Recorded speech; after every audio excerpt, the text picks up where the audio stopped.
Week 7 kicks off in the NFL tonight with some Thursday night football. Pittsburgh at Cincinnati. I know, you are just counting down the moments where Mike Tomlin's Steelers, 4.5 to 5.5 point favorites, depending on where you do your shopping. If you're into that sort of thing, I am. I will be invested in this thing in one form or another. I can't help but notice that Joe Flacco, again, the former Brown, current Bengal, has this team looking functional on offense, at least based on what we saw in the second half of last week's loss against Green Bay. But Flacco's only half the story. Aaron Rodgers being Keagan, the other half the story, and the fact that you've got two quarterbacks at 40-plus years of age that are going to be going head-to-head in prime time. The people love it. Obviously responding to that tweet that we just saw, advertising the matchup, looking at those faces. Chris, is Unk short for really old people? That's a valid question, Pretty much. Obviously. Yeah. And we've also can't wait to see the Senior Citizens Bowl. There are a lot of things we could call it. I mean, to me, it's the AARP Bowl, or I don't even know what. I feel the same way about this game as I did going into the Celtics preseason finale. I just hope nobody gets hurt. That's all that matters. You've got two guys that they're close to need a new knees and hips. Right. So you don't accelerate that process. Yeah. It's the only thing that matters in this game is how old the two quarterbacks Yeah. are. It's the NFL season's too long. There are like 250 whatever games. When you get a storyline like this, you really want to hammer it home. You want to have fun with it. So I've got a little bit of a question for you. Okay. If you combine their two ages and you go back in time, yes, can you tell me how far back you go in terms of years? What year would it be? I mean, I know they're both 40 plus. Right. Let's call it 81, 82 combined. What year is it now? 2025? Now you're just testing my math. It's 1944. Thank I'll you. do it for you. Thank you. It's better that you So did. 1944. 1944. I thought that year is ridiculous. I don't know anybody who's been alive that long.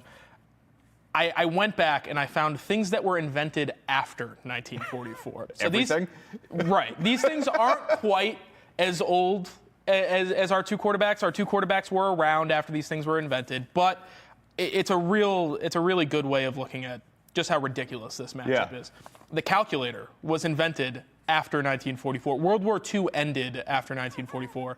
The high five, invented in the 70s. Interesting. These two quarterbacks were alive before the high five was I'd like to meet invented. the first two guys that pulled the trigger on the high five. Now we're all the way out. We're way in the rabbit hole now. Dusty Baker, apparently, the famous manager, you know, Astros. Apparently, he invented the high five. Really? Who knew? Look it up. I'm sure Wikipedia has an entry on it. Credit cards, the microwave, and the barcode. So shopping in general, you know, the way I cook all my food in the microwave, wouldn't have been able to do it if I were as old as these two quarterbacks. I mean, honestly, like I get the shtick of going back to the 40s. Right. You could just pick one of the guys and go back 40, 42 years, whatever it is. Like it's not as fun. The invention of the internet.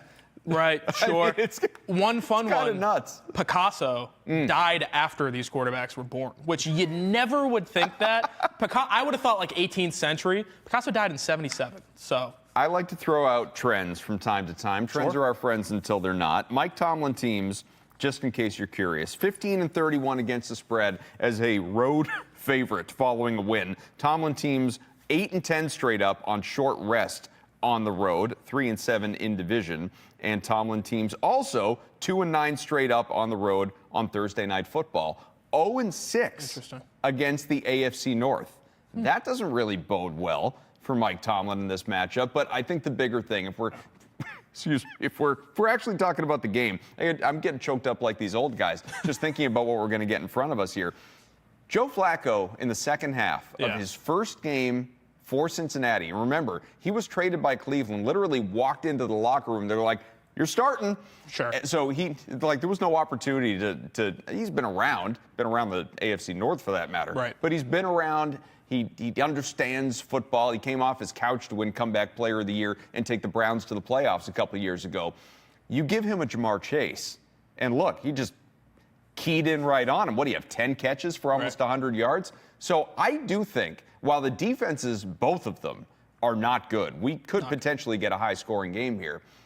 I think that I'm not going to be shocked, Keagan, if Cincinnati wins this game, because I think Joe Flacco's offense is going to be, again, to use the word functional. Yeah, I think we've seen this time and time again. You talked about, coming into Cleveland off the couch, wins comeback player of the year, all that. Early in these stints for Joe Flacco, wherever he is, whether Indy, Cleveland, now in Cincinnati, it works for whatever reason. I think he's able to pick things up quickly. Obviously, with Jamar Chase, it's like, get that guy the ball. You know what I mean? T. Higgins, get that guy the ball. It's not that hard. Right. And then you start to figure it out. I think the obvious thing for Pittsburgh here, get after him, pressure him. He couldn't run in his heyday. He had cement feet. Now it's like not even fair, And you've got good defensive talent.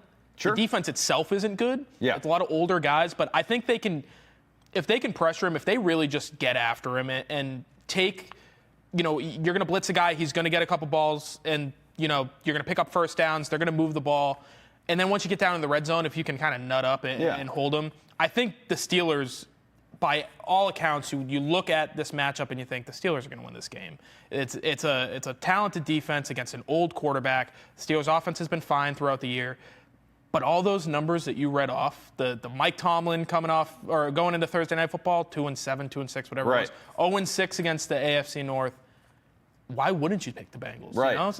Numbers don't lie. Points. People do. Maybe not to win the game, but take them with the points. If you're getting 4.5, 5.5, absolutely. Yeah, this has one score game written all over it.